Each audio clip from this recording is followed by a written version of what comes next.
I don't understand anything. How we've been friends. Do you need me to bring out the finger puppets? No, not again. No more finger puppets. Here they go. We're still missing 3. I don't. The next time you cough, I'll have a.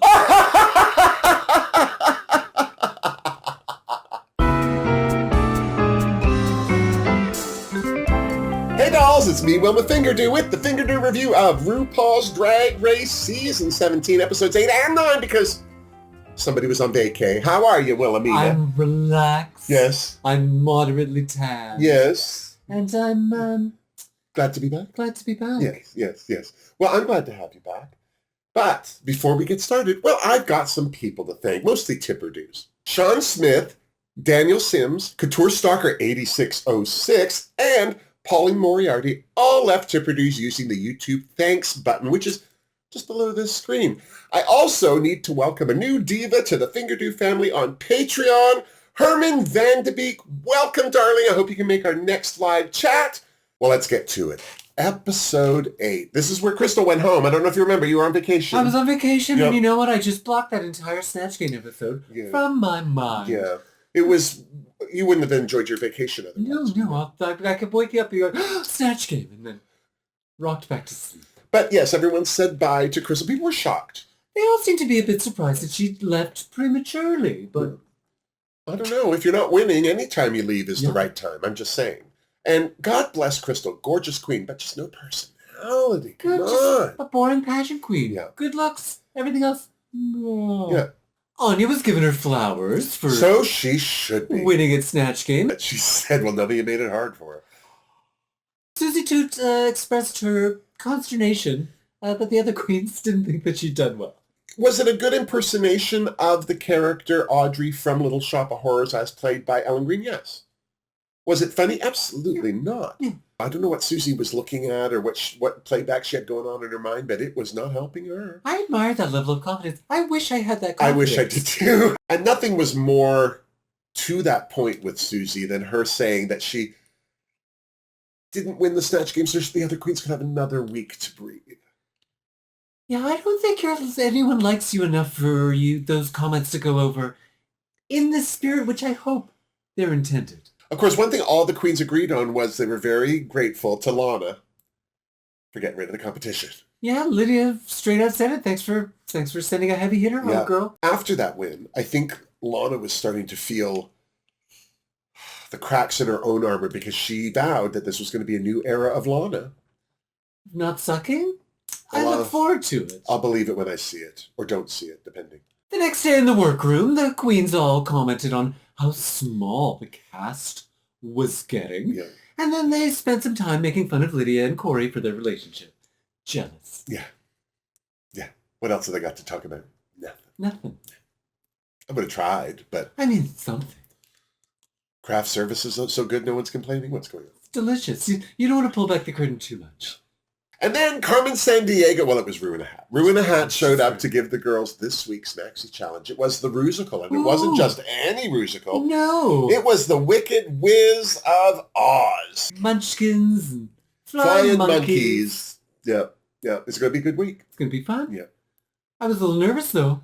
After the Snatch Game, I was like, this is going to be the worst Rusical we've ever seen. Well, I was less worried because with the Rusical, everything's written. Everything's written. All they have to do is do what they're told. And if you do that and throw a little pepper on your ice, you're going to be good. And you get some coaching and there's some auto-tune, so maybe this won't be the train wreck. No. That I'm worried that it's chance it'd be a fine thing. The only problem I saw was that the queens had to cast this themselves. Yeah, there was a bit of competition for roles. Kansas Dorothy was very popular. Acacia wanted it because it's a ballad. Yeah. Sam wanted it because it's in her wheelhouse. Yeah. And Susie wanted it because she's Susie. Well, Lexi encouraged Sam to step back and pick the role of the bad witch and sort of step outside of her box. Yeah, step outside your box. Aren't they having a great little friendship? They seem to be. Yeah.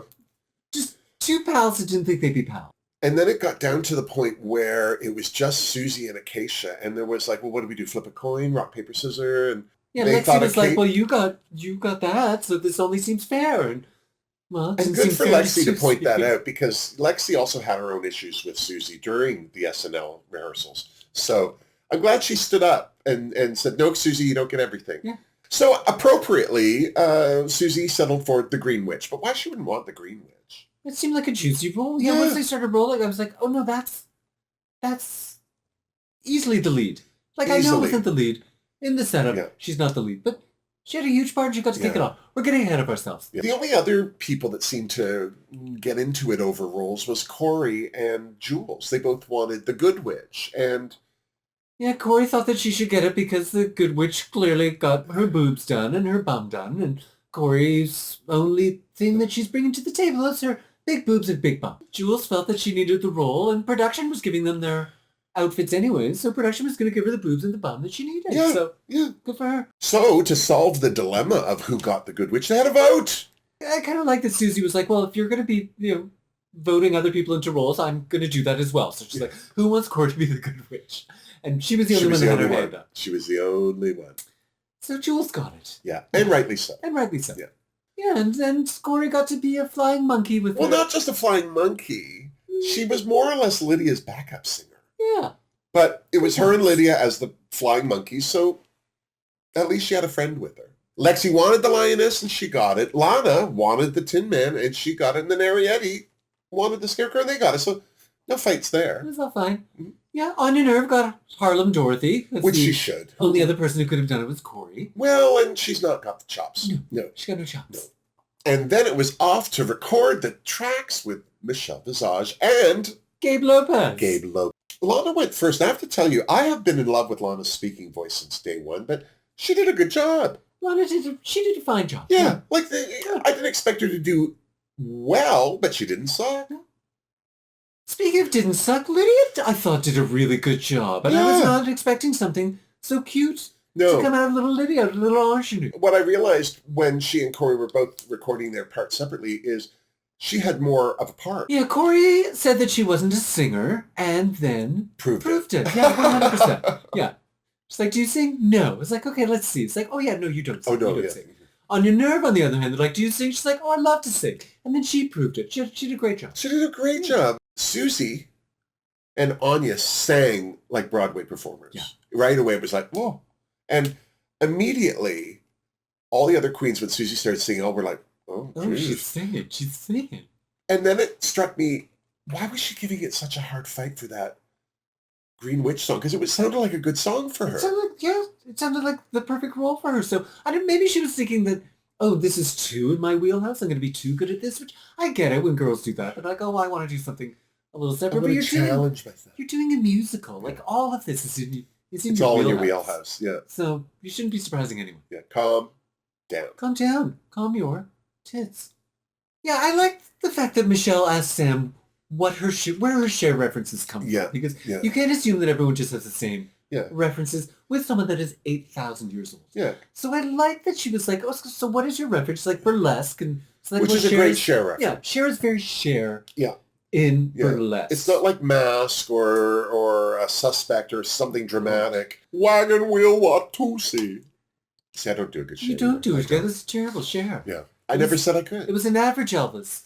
And it was a terrible Cher. It was a very effeminate Elvis. Alvis. Hi, Elvis. Elvis. I'm over here eating pork and gravy. I have to say, I lost all of the very small respect I had for Acacia when she started singing. I thought she was a singer. I thought that was her whole thing. During the talent show, she sounded better. She's like, I'm a singer. I'm here to sing. I don't think she hit one note. No, and no matter what she was, she's like, can I hear the backing vocals? Can I hear the track? Can I have some water? Yeah, unless you were looking for the notes in the bottom of that water bottle. She didn't hit a single one. I didn't understand what was happening. And that ballad needed some personality in it because it was already a bit dirgy. And having her sing it like a funeral song was just... Yeah, I wasn't holding my breath for Acacia. No. Yeah, everyone was shocked at Acacia's performance except for Susie. She seemed mildly pleased. I think Susie likes it when the queens don't do well.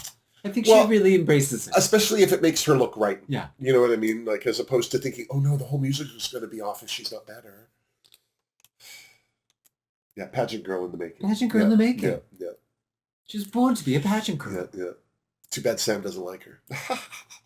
And then it was time for choreo with this very tasty Jamal Sims, Yay! who has a Wizard of Oz tattoo. Yes. On his person. All three of them. No pressure, no pressure. Yeah, Jules seemed to be having some trouble It was so funny. The physicality of her character, which the rest of the queens enjoyed laughing at a lot. Yeah. She didn't get mad at anyone laughing at her. She could have. Probably. I think if Jules got mad, it would be impressive. Well, we've seen Jules get a little mad. We've seen her. Trimgate got her close to it. We know she's got it in her. Yeah. She's going to throw her wig down and tell a queen, and then we'll all be like, "Oh, Jules." For the most part, we didn't see everybody, but the people that we did see gave us a good cut of where everyone was landing. Yeah, Lana and Lexi and Ariette seemed to be having fun. I think they were calling themselves the bottom bitches, and I think Lexi is very generous to allow those queens to give her that moniker. Yeah. She's like, I haven't been. No. Have you seen me lip syncing? No. Have you seen you two lip syncing? No. And of them, she has a win. Yeah. She won the talent show. Yeah, so we saw just a little bit of Lexi. Yeah. Anya Nerve seemed to be having a little bit of trouble picking up the choreo. It showed on her face. And it disappointed me that she was pillish with Jamal. I get it when you're frustrated, and I understand these queens are tired. They're being put through the ringer. That's the point of a competition. It was hard to tell if it was just on her face or in her attitude as well. And but Jamal picked up on it. Yeah, judging by Jamal's reaction to it, he's like, oh no, his perception seems to be like, you're not having fun and you're kind of mad at me. Yeah. And guess who's a judge? Oops. Yeah. Oopsie doodle. Bless. Well, Corey and Lydia, the flying monkeys, seem to be having a good time. Corey had brought her favorite dancing shoes along. It was my God. Very much if she wears those on the stage, we're just going to send her home without even lip syncing. She could go. Get out. Just throw them around. Corey just seems to be, are you really confident, or do you just say that you're confident and hope that it will follow? Because I get an impression from Corey that... Oh, sorry. I get an impression from Corey that she doesn't want to look stupid or silly or something, but it holds her back from trying. Do you know what I mean? Like, Lydia just didn't care what she looked like to get into what they were doing, but Corey just seemed a little more controlled. And it's not going to help her win. No, it is not. No. And then, quick as you like, it was Elimination Day, and Susie immediately started painting herself green because she was playing the Green Witch, but Corey seemed to feel that was her showing off or something, or being full of herself. I didn't get it. I don't understand it. She's like, oh, she seems to be having way too much fun putting this makeup on. Well, should she not be putting green on her face? Because she's playing the Green Witch. Anyway, whatever. Go put on your favorite dancing shoes, Corey. Yeah. And don't bother anyone. Yeah. Yeah, Keisha seemed to be feeling confident, and Anya seemed to be feeling confident. And Sam seemed pretty confident and was very thankful When is she not, though? I mean, even if she Lexi. wasn't feeling confident as a pageant queen, she would walk through that room like she had it all unlocked. Well, I thought it was very telling that Sam, while they were getting ready, was like, oh, I'm having fun now. And they were like, well, what were you doing before, girl? Yeah. She's like, oh, I thought I was in a pageant. And that's when Sam really twigged me. He was like, oh, okay, yeah. You're not doing a pageant, girl. So I was disliking you because you were being a pageant girl. Yeah, you were being. Oh, okay. I'll bet you $10 that it doesn't do much to change her with other people. I think she'll still be a pageant girl. She'll just smile more. She'll just be more relaxed in front of the judges. In front of the judges where it counts. Save it for the judges. Poise counts. To kill time, the queen started reflecting on things like, for instance, Ariette told us she used to be fat and struggled with eating disorders. I was shocked. I didn't think she looked that fat at the age she was, but that's still a lot of weight for a kid, especially if she's tall. And as a fat kid, I know how hard that is. It's harder to be a fat kid than a fat adult. And you make it look so easy. Well, there's no cardio, let me just tell you. Acacia let us know that she has cystic fibrosis. And that's when I learned that one of the symptoms of cystic fibrosis is being tone deaf and boring. I had no idea. And, because they had very little else to do, the other queens teased Lydia and Corey on their showmance. But Corey said that she would date Lydia outside the show. Like, it wasn't just about this. And the thing I have to say, I like how mature Lydia seems to be in whatever's going on, because she may like Corey and may enjoy the attention and everything, but she is not afraid to put her down and get her out, because that's the job. And that helps me appreciate Lydia just a little bit more, because She is focused. She is there to do a job. Good for her. Yeah, she's having fun, but she's not letting this be. No. You might as well get yourself a little something, something. Something, yeah. You like Corey King's arms? Who doesn't? Look at them. Tasty arms. Yeah, good choice. As long as you're not wearing those shoes. And then it was time for the main stage. We look gorgeous in blue. You look good. I'm sure the material did not look as cheap in person as I thought it did. It looked like vinyl, but the way it was cut, I just thought it was a different application of that fabric. So I appreciated that. That was fun. Michelle looked beautiful in blush. Jamal Sims looked all handsome in a shirtless jacket. And then there was little Adam Lambert, glittering like a blue disco ball. So I love him. I was such a sparkly, lovely. Yeah. Perfect person to judge Drag Race. Absolutely. Yeah. And then it was the Rusical. The Wicked Wiz of Oz. And I have to say, the idea of setting it up like a chorus line was so smart. Yeah, they never mentioned a chorus line, and it was essentially a chorus line with the Wizard of Oz. It was the premise of a chorus line. Everyone more or less had a solo, more or less. The three, the Lion, the Witch, and the Lion, the Witch, and the Wardrobe. The Lion, the Tin Man, and the Scarecrow clearly performed together, as did the Flying Monkeys. But short of that... Everyone had a moment to shine. Yeah. Yeah, or not. Or not. I thought Susie Toot kicked it off. Oh, beautifully. Beautifully. What was she whining about? I don't know. She put that bar so high that I wouldn't have been surprised if 2 or 3 of those queens just went home there. Yeah, you got to go up first. You had to have a nice big number. It's fun. It's She looked great. It's got jokes in it. Yep. It was great. It was a great number for Susie she killed Toot. that. She killed it. Yeah. But I have to say, the queen that stole the whole show for me was Jewel Sparkle. Specifically, her nipple.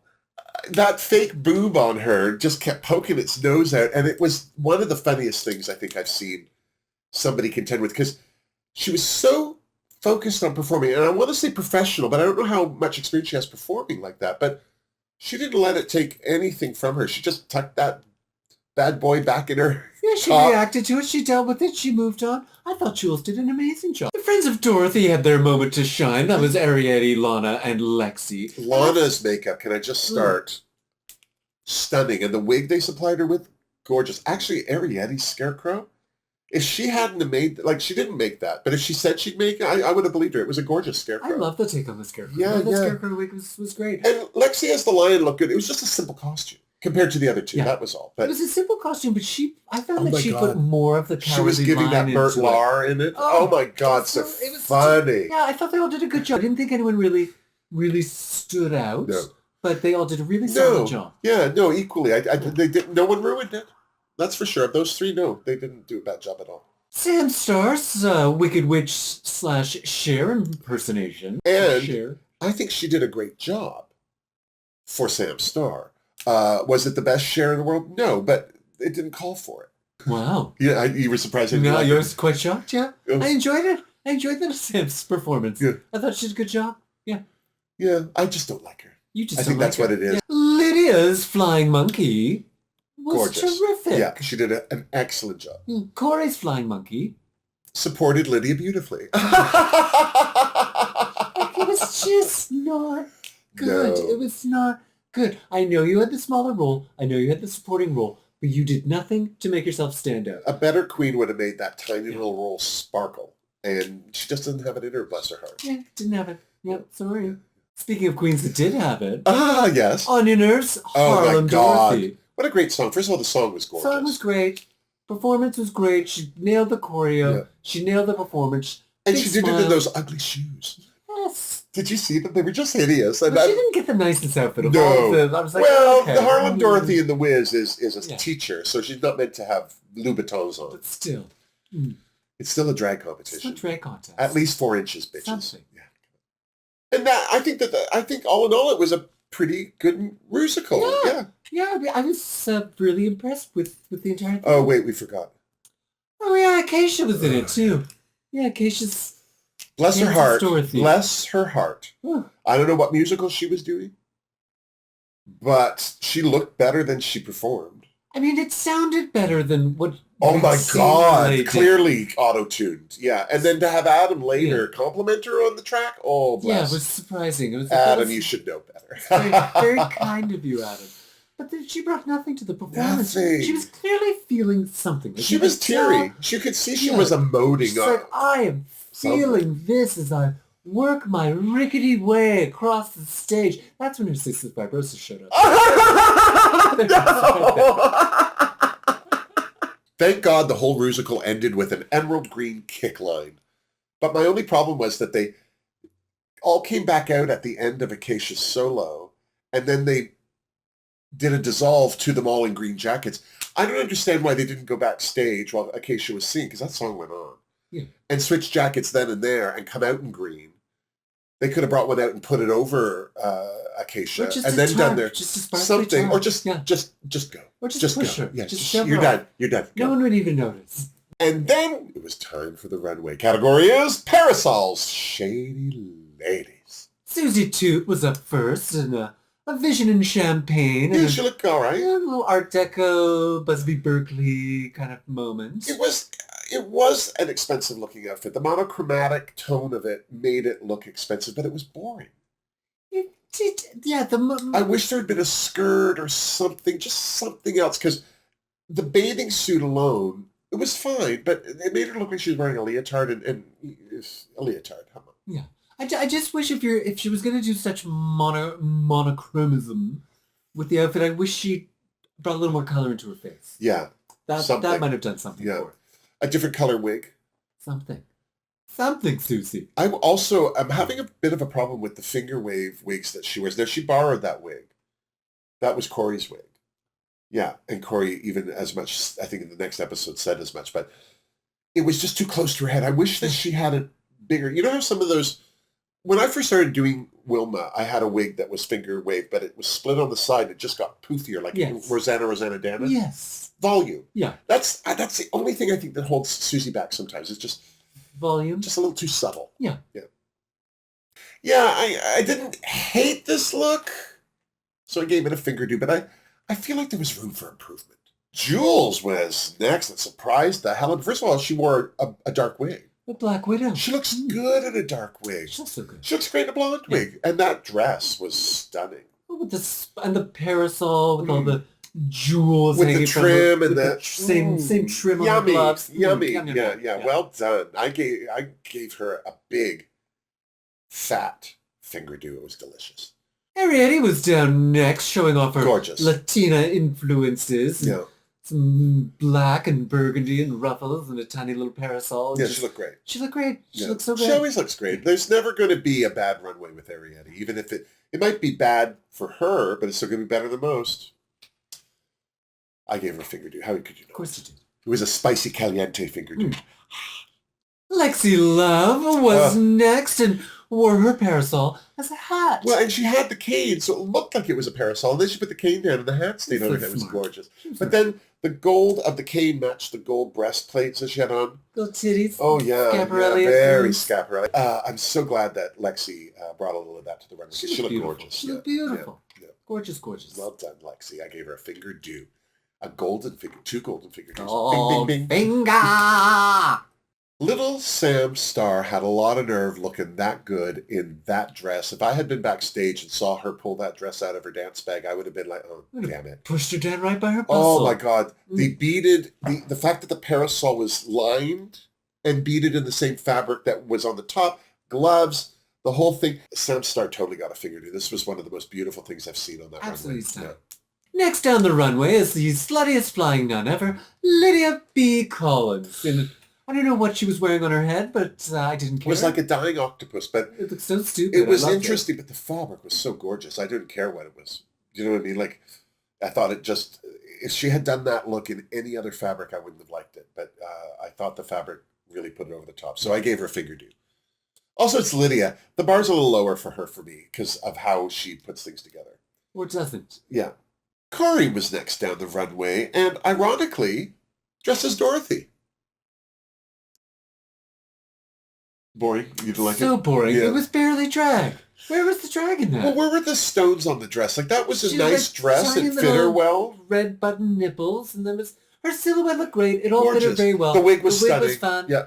But where was look around at everyone else. Where's your sparkle? Yeah. What's going on? It's like she ordered the dress, picked it up, and was done. Like, no, you still got to stone that. Yeah, you got to drag it up. Yeah. Drag it up. Jeez. Boring. Shame on Corey. I gave her a Fingerdoo. So you should. Yeah. I Well- like the dress, I like the wig, but shame on her. Yeah. She should know better by now.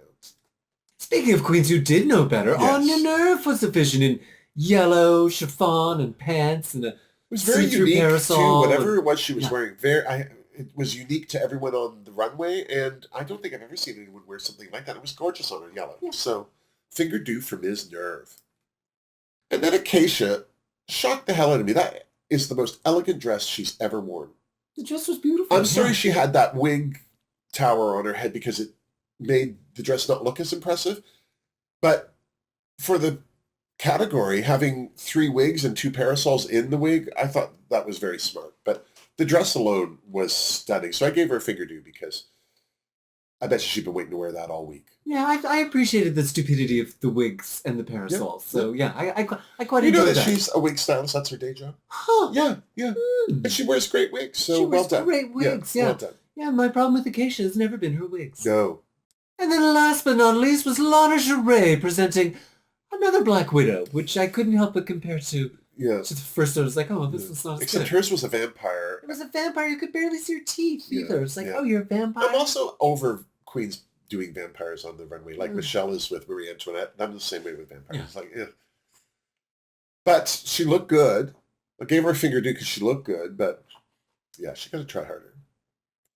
And then it was time for the judges' critiques. The safe queens were Ariete, Lana, Lexi, and Lydia. That's it. I knew there was one in there. And so they frigged off to the Untucked Lounge.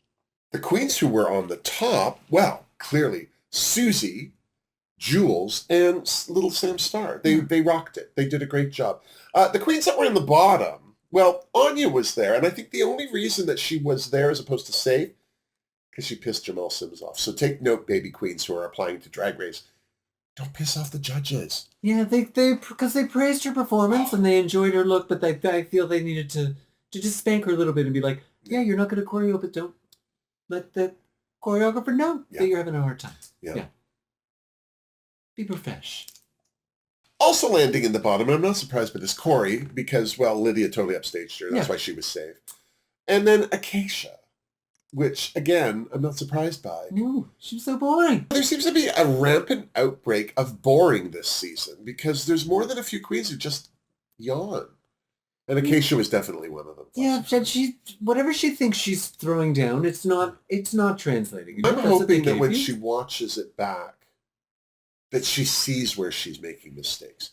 Because I think sometimes people are just in their head, they think that they're doing all this work, and it's just not showing. Yeah. And I'm hoping that that's the case with her, because I don't think Acacia's a bad person or anything. She's just boring. She's boring. She's boring. Bless her heart. Boring. So, this week's winner, my money was on Jules. I really wanted her to win, not because I thought she did the best, but of the best, she's the one I enjoyed the most. Yeah. I really didn't want Susie to win only because we'd have to deal with her being the first with 3 badges. So when they announced that little Sam Starr was this week's winner, I was a little surprised, but also very happy for her. Yeah, I thought Susie too was going to take this, Yeah. but I think Sam edged her out with the runway because that runway was spectacular. No kidding, and rightly so. So, well, snaps to Sam. There you go. That's how you win a chance. So she's up to 2. Susie, Anya, Sam, 2 wins each. Now there's a race. Now Who will get 3? Ooh.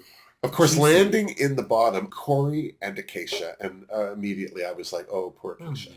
They lip sync to Adam Lambert's Wet Dream. Which is a great song. Yeah, catchy too. Yeah, Yeah, and yeah. whoever he sings it with, do you know who the woman is that he No. sings it with? I just assumed that was him. I have to say I was very surprised by Acacia's performance because I just didn't expect anything from her. And she actually knew the words and she did perform. She But pulled out some of her wigs and parasols removed and had some a of little the moment. yeah, and tried to do something sexy with Yeah. the ribbon around her neck, which was an epic fail. yeah. But yeah, she did better than I had expected. Yes, but I not for a second didn't think Corey was going to win that because as boring as Corey can be, she at least can dance. And even though she pulled those ugly booties on for the lip sync, Girl. she got a lot of nerve putting those shoes on in front of her. And then doing the splits and losing her wig. Even Lydia said, I told her to glue that down. I know I'm an inspiration to a lot of these queens, but you should not lose your wig. What's this casual attitude to people's wigs? I don't know. Boo. I don't wear wigs, so I don't know. No. So when the music died, I don't think it was a surprise to anyone that it was Corey who shantaed, and it was Acacia Forgot who sashayed away. Bless her heart. Bye, girl. Yeah. We'll barely miss you. Well, at least she wasn't first, and she did have a couple of redeeming moments. So if anything, I'm hoping that she learns from this experience and sees that where she thinks she's got it amped to 10, she's not. And that's easily fixed. Yeah, I mean, she definitely did better than I expected her to do after that first episode with the talent show. I'm like, oh, this is so boring. But so she did rise above my expectations. Yeah. But to be fair, my expectations were very low. Yeah. Now I feel like Corey is the weakest in the link of the group that's left. She's the last one. Even though she's oodles of personality, there's no follow through with her. And so I'm hoping that she has her moment at least once, but I'm not holding my breath for Don't Corey. hold your breath. Yeah. And then that landed us on episode 9. After the Queen said goodbye to Acacia and congratulated Sam for her win, Sam took it upon herself to get up all in her oats and act grand. Yeah, Sam decided to have a pageant girl moment. Yeah, which I thought she was overdoing, but no, apparently not. No, still Take pageant. the Queen out of the pageant. But then Susie drew focus by annoying them all and pointing out all the 2 win girls. So that was nice of her to take the focus off of Sam. Yeah, I appreciate it. Yeah, thanks. Yeah. So next day in the workroom, the top 9 queens all congratulated themselves, and Jules expressed hope that this was going to be her week after being in the top for 2 weeks in a row. Yeah. And then Ru came in to introduce the mini challenge. The library was open because reading is what? Fundamental. I was excited to see this because I knew there was going to be some rough reads. Not all these queens are good at things like this. Yeah, after Snatch Game, I'm like, this is not going to be amazing. No, not at all. And it was not that amazing. No. Anya had a couple of good little burns. Yeah. And Ariete was up next and did not. No, she had any nothing. good burns. No, bless her heart. Yeah. No, she tries. Well, does she? She can't be good at everything. Well, that's true. She can only be good at one thing. Yeah. Looking good on the runway. That's it. That's the one you want. Lexi gave it a good go too, but I feel that her delivery was funnier than what she was actually saying. And then Ru laughed at that one thing, and she was happy and took that home. That's all I need. I'm just here to make RuPaul laugh. Yep. Yeah. As you should. Yeah, I thought Jules did okay. I thought Lana was kind of me. Yeah. I enjoyed the Lydia read Corey for being in the bottom. Yeah, and then I enjoyed Corey for reading Lydia for looking homeless. Yeah. Which I feel like was a double burn to her because she's dating her. Yeah, you're dating a homeless girl. So you like him a little unwashed and desperate. Yeah, smelling of a cardboard box. Okay, as long as we do. All right. Susie brought all the jokes she forgot to bring to Snatch Game. Yeah, and well done. Job. Yeah, she did a really good job. And Sam Starr, who was last, I think did a smart thing, which was have some generic burns before she got there and then just applied them to the appropriate queen. Because I didn't feel like anything that she said was personal. No. But she didn't suck. But I have to say I was not surprised that this week's winner for the Snatch Game was Susie Toot. And she was thrilled. And she can't be the first with 3 wins. She'll take a mini challenge win. Yeah. She's like, well, I didn't win Snatch Game and I didn't win the Rusical, but this feels okay. Yeah. And then Ru had their maxi challenge for the week. And it was the Betsy Johnson challenge. They all had to create a couture look inspired by one of 3 Betsy Johnson lines. Punk Grunge Flapper, Betsy's Prom, and Prenup. I think they were good. They were all different enough. Yeah. Yeah, nice different aesthetics. Yeah. Susie too got to pick first because she won the reading challenge, and she of course went for Punk Grunge Flappers. I was disappointed. Flappers was in the name, and she just had to go for it. I wish she had picked anything but that, only to just do something different, because we've seen her flapper, and quite frankly, and we kind of saw some of her punk in that one. And then Susie got to pick the next queen to pick. She picked Lydia, and Lydia also picked Punk Grunge Flapper. And I was more excited by Lydia's choice because I think that's more her wheelhouse, that kind of cacophony of influences all kind of meeting in one garment. So I was expecting good things from Makes Lydia. a lot of sense for Lydia. Yeah. And Lydia shocked everyone by not choosing Corey next to pick, which was then the theme. Jules didn't pick Arietti, and Arietti felt some kind of way. But what's funny is everybody got the looks that I thought they would have picked, because Corey ended up with with the prom, which was all pink and blonde. Yeah, Corey and Anya and Lana all ended up with the prom. Yeah. The punk grunge flappers were Susie, Lydia, and Jules. That impressed me. Yeah, Jules was very drawn to the pink of Betsy's prom. But she knew she would kill that look, but she wanted to challenge herself. And this is how you win challenges. You push yourself and see what happens. And I was very excited to see what Jules would do with that over what Susie would have done. Yeah. Also, even with Lydia, because I knew Lydia would work well within that. But Jules, like, really? That's what you picked? Okay. Mm. And then Lexi, Sam, and Arietti for prenup. And I thought that was all a good mix of queens for that category, too. Yeah, the color scheme was all black and white for the prenup. So I was interested to see what they were all going to come up with. Right away, the queens got into it. But what was a little surprising and a little disappointing was Lexi fell apart right away.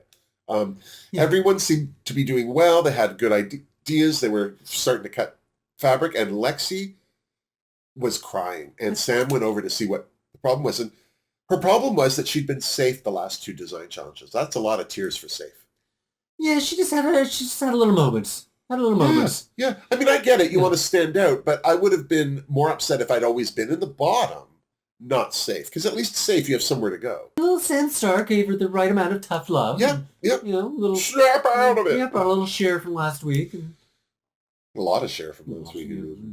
Jules was surprised she hadn't won a design challenge yet, because that's the one thing she came into Drag Race feeling secure about. Yeah, she's like, this is going to be my thing. I'm going to do well in the design challenges, and who knows in everything else. And yeah, I mean, it's nice to surprise yourself by being good at other things, but when the thing you think you're good at, you're like, oh, no, I'm not getting recognized for that. That's going to throw you off. I like that Jules was taking that as a reason to try harder.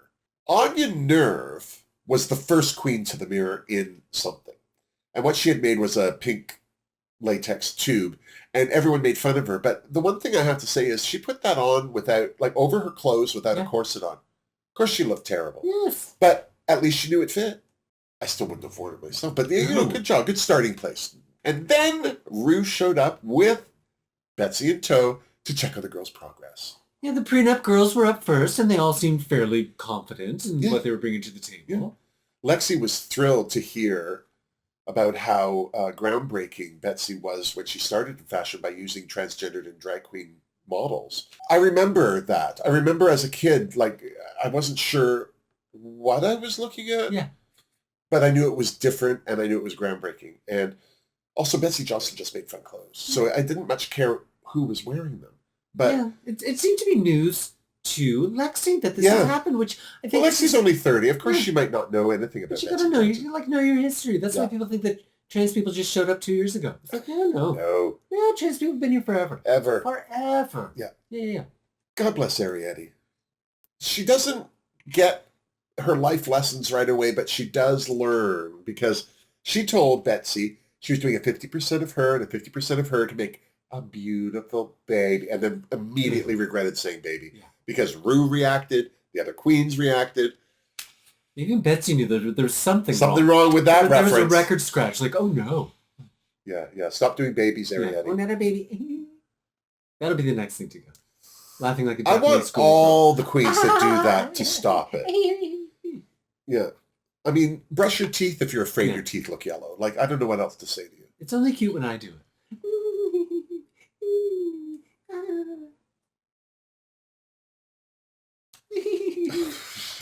Little Sam's stars design seemed to have just literally have been her tracing one of Betsy's dresses. Yeah, but Betsy was like, yeah, that looks exactly like, this, this dress. And you put a bow on her head. And Sam says, well, great minds think alike. I was like, well, no, she had a bow on in the picture, you idiot. Ugh.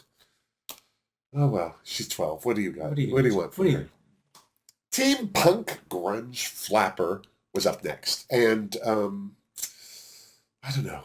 Susie seemed very confident in her references and her taste level. But I didn't like the drawing. It was too short. It was like For somebody who wanted to stay true to the aesthetic of a flapper, she did not at all. Jules seemed to be struggling with having too many ideas and not enough focus. Yeah, she had a lot of different drawings and different ways she was planning to go, but it also felt to me like she was kind of letting the design tell her what it wanted. Yeah. And I'd much rather see somebody talk about something with too many ideas and knowing they were paring them back than nothing. Yeah. So good for Jules. And speaking of nothing, Lydia basically had an idea for another slinky Lydia B. Collins dress, and not much else other than a lot of love for Betsy Johnson. Yeah, and she had, for somebody who had such great Betsy Johnson references, I just expected a little bit more on a design level from her. But Lydia... That's not how she designs. Nope. She designs emotionally. Yep. She, I don't know, just tells her sewing machine stories, and then the sewing machine spits something out. And she's all the better for it. There we go. Yeah. That's what it is. Yeah. And then it was time for the prom queens, and poor Lana had missed her prom because of COVID. Bless her heart. Yeah, Lana really hoped that she was going to prove her chops as a fashion queen, because she thinks of herself as a fashion queen. Well, she can be a fashion queen by what she's wearing, but she's not able to be responsible for it. Speaking of hoping for the best, Anya's idea was just bows. Bows down the front, big bows. Yeah, little bows, side bows, front bows. Yeah, all of it. Bows. Yeah, Betsy seemed happy. Yeah. And that's all you need to do. She loves a bow. Yeah. Who doesn't? Anya asked Betsy for advice on what to do if you're not a sewer. Yeah, what was that? And Betsy's advice was, oh, well, don't let them know that you're not a sewer. Yeah. And then she turned to her and said, well, can they use a stapler? And then went tape, all of it, and it didn't... I'm sorry that she mentioned stapler because that seemed to be the big tool that Anya used later to finish her outfit. Yeah, but that was not helpful advice. Corey King's plan of keeping it simple was called out by RuPaul. Yeah. And he was like, well, the judges have seen this silhouette before, so... Well, this was what bothered me more, was that her drawing was gorgeous, but... The drawing was adorable. She's an animator. Yeah. She worked as an animator. She should be able to draw. But when your sketch for a design that you have to make that day... Is that involved? Maybe you should just design stuff and not sew anything. Yeah, or maybe you should just draw a picture of what you'd like to wear. And hand it to someone. And then just wear it. Around your neck. Just hang like it a off sandwich board. Like a paper doll. Yeah. Just put some tabs and be like, look at this. That would have been more fashionable than what she wore. That would have been gorgeous, yeah. Instead, no. But as it was, she really took what Ru said to heart and decided to change her design after Ru and Betsy left. Into a gown. Going to make a nice long gown. Oh, and she seemed right up on that, interested, excited. I'm going to kill this gown. She was all gown all the time until the next day. There was some shady goings-on in the workroom as the queens finished their outfit. For instance, Sam Stark, again, crossed the room for no reason other than to throw shade and force people to question their choices by checking out what Lydia was doing. Now, in Sam's defense, Lydia said she's a great seamstress, and I will agree with Sam. I haven't seen it yet. Can she use a machine? Yeah, clearly she can, but I don't know what she's doing while she's using it because these things come out a little wonky. Well, yeah, she had trouble explaining her vision to Sam. She's like, well, I'm going to lean more flapper, but... And then she couldn't even articulate what her final vision was because I don't think she knows. I think she just kind of goes in with a vague idea and then... Something Sam had no trouble with. Oh, I'm doing a Dior silhouette, blah, blah, blah, blah, blah. And, of course, Lydia was like, oh, can I see? Yeah. And then after she looked at it and came back, she turned to the camera and went, that's the ugliest skirt I've ever seen. It was a joke, but it was so funny. Girls reference. And this is the thing with Lydia. I think she's way smarter than people expect her to be. So a lot of stuff she says just kind of slides by. I liked her when she was like, that was a joke, it was a Mean Girls reference. No, she totally called herself out after. Like, yeah, it wasn't ugly. She's like, I mean, it's boring. It's boring. Well, and she had that problem with Sam's performance style in the first episode because she gave her a low mark there too.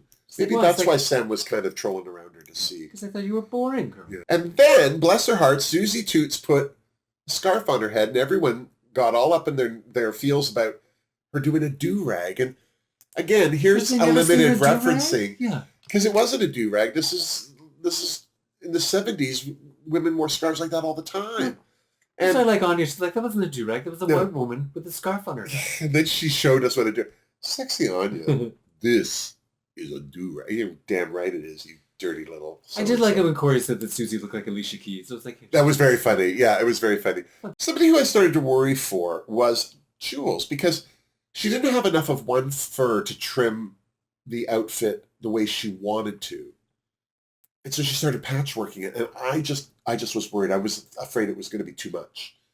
But at the same time, very Betsy. Betsy would have pieced stuff together. And then Lexi gave Jules a nice fun distraction by pointing out that she'd put the velvet in two different directions. Which even I noticed, and I thought it was a deliberate choice of like, oh, the front is light pink and the back is a fuchsia or whatever. Yeah. The only thing that saved her was that she didn't do it on the two fronts or the two sides. Like if there was a seam up the back, it wasn't flipped up the back. Lexi really seemed to enjoy pointing that out to her. Yeah. She's just like, oh, Well, what was Lexi working with? Yeah. Netting. There's no nap in netting. There's no nap. There's no nap in netting. So then it was elimination day, and Ariette seemed quite confident, as did Lexi. Yeah. Corey, which was a nice turnaround for Lexi. Yeah, it was good. It worries me when she gets caught up in her own headspace, because I think Lexi's a great queen. I think she gets out of her headspace fairly quickly. I think it is. She needs to dive down deep and then get the heck out of the pool. It's a roller coaster. Yeah. Corey seemed to be fine with her decision to hack off all of her dress. It's like, I'm just going to show the judges what I've been showing them the entire time. And Jules felt that she had saved her garment overnight. She just doesn't know how to pronounce ruching. Oh, God. If I hear her say rouging one more time, I'm going to send her a box of blush. This is rouge. Yeah, Corey and Lydia's situationship got a little more attention. Situationship. There's clearly nothing going on this episode. Corey got all coy and blushy, but Lydia had no trouble saying that what she liked about Corey were her arms. Yeah, I would have no trouble with those. She goes, yeah, because you can pick me up. It's like, I bet a lot of people can pick you up, Lydia. Spin you around. Don't. Yeah, Lydia's no stranger to getting a lift. No. Yeah, you don't lip sync to Boogie Wonderland like that without knowing a few things. Oh, yeah, you've been to Wonderland. You've seen it. Yeah. You've had a boogie right up your...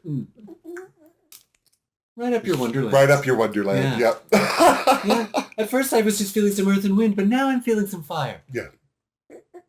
And then it was time to head to the main stage, where Rue looked pretty in pink. Category is punk, grunge, flappers. And Jules took my breath away. Oh, Jules looked gorgeous. I didn't expect her to look that good, but she killed it. And Betsy loved it. She said that her looked like her whole collection from that collection. So I wasn't expecting all the embellishments, all those little spikes and grommets and things that were all over the dress. It was a spectacular number. And it was the perfect amount of everything. Chains, fur, the length of the dress, the wig. She couldn't have made better choices. Yeah. So Fingerdoo for Jules Sparkles, which she certainly did. Bless. Then, of course, it was ruined by Lydia B. The B stands for, by the way, you should learn how to make an outfit. Collins. Yeah. When she put her arms out, we could see the cattail stole-like element. But the one thing that killed me, why did she have a face kini of any kind and a hat? It was so not the period. The hat alone distracted me. If she had just even had the face kini up to her face but no hat, I think I would have liked this more. Yeah, it was very Lydia for me. Like, calling it a deconstructed flapper dress didn't really help it. No, I think that you can use just a Lydia B. Collins flapper dress. You don't need deconstructed. Yeah. And like, if it had been put together, I would have been more forgiving if it had just fit her just a little bit better. Like, it was pulling in weird places. It was doing some weird ththings. It was still very Lydia and very on brand. So it was like very consistent. But yeah, not my favorite look. No, I'm totally giving her a finger don't, because I'm getting a little sick and tired of her lack of effort. Like, I get what she does. I get how she does it. But there's a competition. Yeah. Do that at the bar gigs you do. For a competition, pull it together. Sparkle. Yeah. Sparkle. Speaking of sparkle, Susie Toot didn't sparkle. She went more for the punk grunge than the flapper. I hated this look so much. If I could have reached through the TV, I would have slapped her face. It was so boring. First of all, the princess wig she wore from season 4, that red looks like it's blown in the wind, hideous.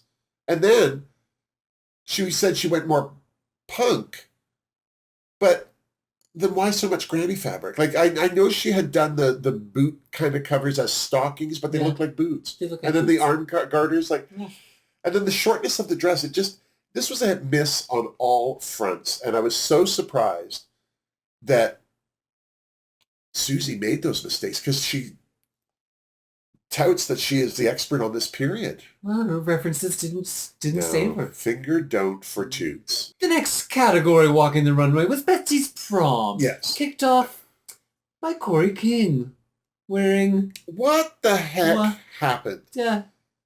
It's not like she didn't just cut the skirt off. It's like she cut it off and then called it names. Yeah, I don't know. They called it that and made... I don't know. It was just the hem was off. You could see her breastplate on the side. It was just bad. The bow and then the sad. white trim on the top that was hidden by that bow. Why was it there? Ugh, just bad choices all around. Finger don't for Corey King. Who? Thank God Corey went first because Anya. Oh. Well, Anya showed how you sell a garment. Sell a terribly made garment. Because she knew it was ugly. She knew it was badly made. She sold the heck out of it. As predicted, it looked way better with a corset on and no pants underneath. So right away, her shape was nicer. And the bows were very Betsy. But the dress was a little juvenile. It was just a little too simple. And I'm giving it a finger don't because I really feel that Anya could have done more with the dress. Like, even by doing less, it would have been better. Yeah. Speaking of not hateful, Lana Jarre looked cute in her little pink prom dress. This was a good outfit on her. The wig was right. The outfit was right.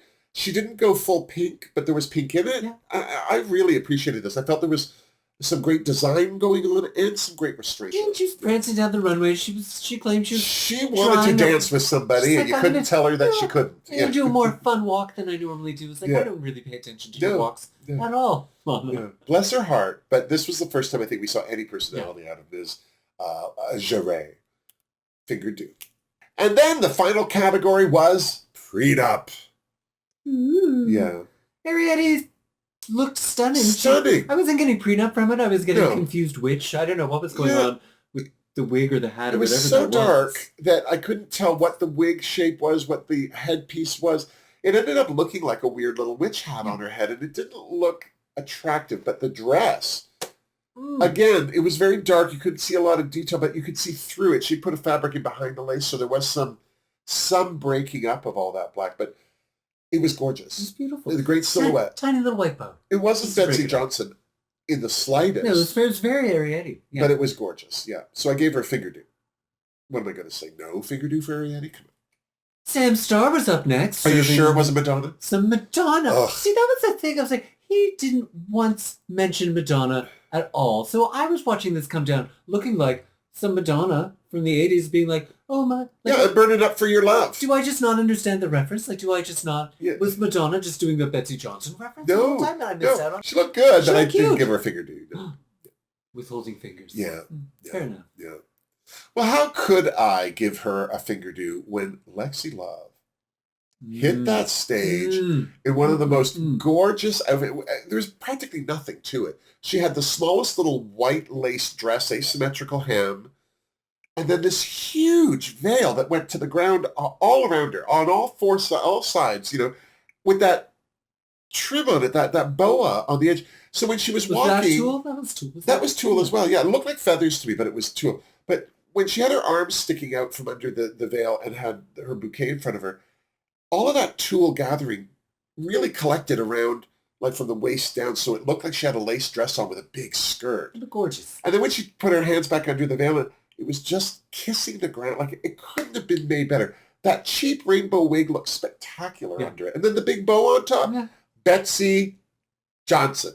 There you go. And then just the cherry on top was that bouquet with all the gold pins. Gold pins. Signing your prenup. I am so impressed by that. Like, that's one of those little touches that puts something over the top. And I was very impressed for Lexi. So, of course, I gave her a Fingerdoo. Bless her heart. I also like that they all came back out for one more fashion show walk, and Betsy, in her slippers, did the splits 82. Yeah. I mean, we didn't see her get out of them. We never saw her. But she got down in them. We don't know if she can still walk. But 82, down in those splits. Hey, go girl. One of those legs might not even be real. We don't know, and that's okay. Yeah. And then it was time for the judges' critiques. Sam, Susie, and Lana were all safe. The queens that were on top, well, nobody loved Jules' look more than Betsy herself, which is a stamp of approval right there. Like, I think we already knew who was going to win this there. But they absolutely loved Arietti. Arietti got really high praise for going all black. Yeah. And God, they loved Lexi too. Lexi. Yeah. I was hoping for Lexi to have a win this week with that because that would have put her in a 2-win category as well. Well, they thought it was very smart that she went with a different silhouette than everyone Totally else. different. Well, the queens that were in the bottom, it's no surprise that it was Lydia and Corey for sure. Oh, yeah. Corey got read by the judges. For filth. For just everything. Everything about that dress is bad. Yeah. And we've seen it before, so we know that you can make the silhouette look better. Yeah. Which is the mistake. Yeah. The biggest Her Tweety mistake. Bird outfit was better than that. Yeah. Yes. And, you know, the only thing that kept Anya from being in the absolute bottom with that dog of a dress she made was her attitude wearing it. Yeah. You know, she totally knows how They're to like, sell oh, it. what's with the length? They'd be like, oh, the I don't know my legs. Well said. Well said. Yeah. I'll learn. And there you go. As long as they know you're paying attention. Yeah, that's you're all. listening. You know you made a mistake. Yeah. You'll figure out how to fix it. Yeah. And you'll be gracious while you're being critiqued. That's it. No, she did a great job. Hand that bitch a crown. Yeah. So it was Corey and Lydia who had to lip sync in it. Oh no, the lovebirds. The lovebirds. Quel drama. Quel dramatique. Quel dramatique. Now I understand why we've been spending so much time on them the last 2 episodes. Yeah. So this is the lip sync everyone was waiting for. And, you know, Corey, they both of them, didn't care that it was the other that was up against them. They were going to sell it and deliver it and win the lip sync. It was Lita Ford's Kiss Me Deadly. Which was a great song. It was a great... Lydia performed this song.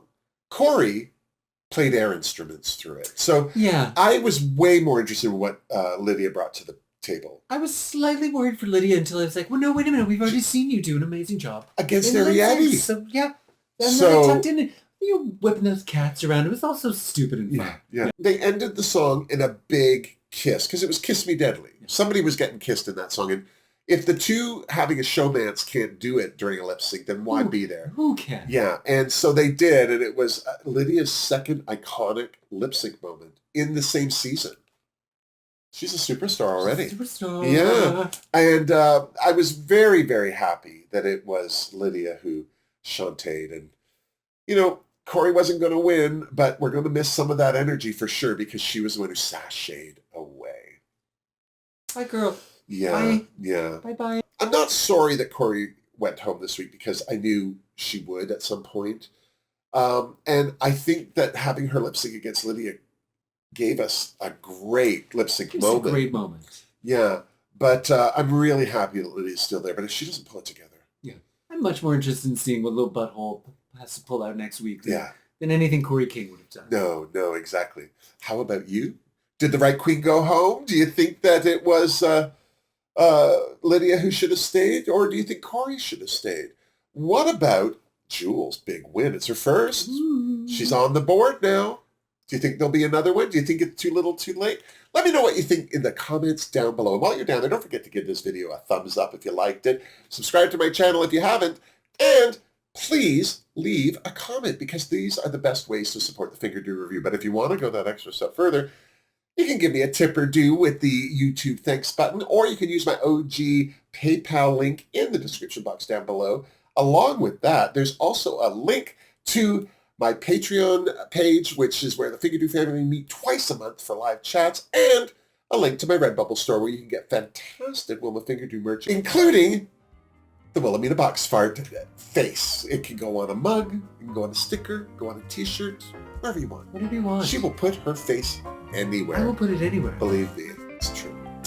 Well, thanks for joining. Thanks for having. And until next week, miss us! Mwah! Seriously. Yeah, that was a lot. You picked the right 2 weeks to go. Yeah. Because that was a lot to contend with. Easy to catch up on. Yeah. Easy to catch up on.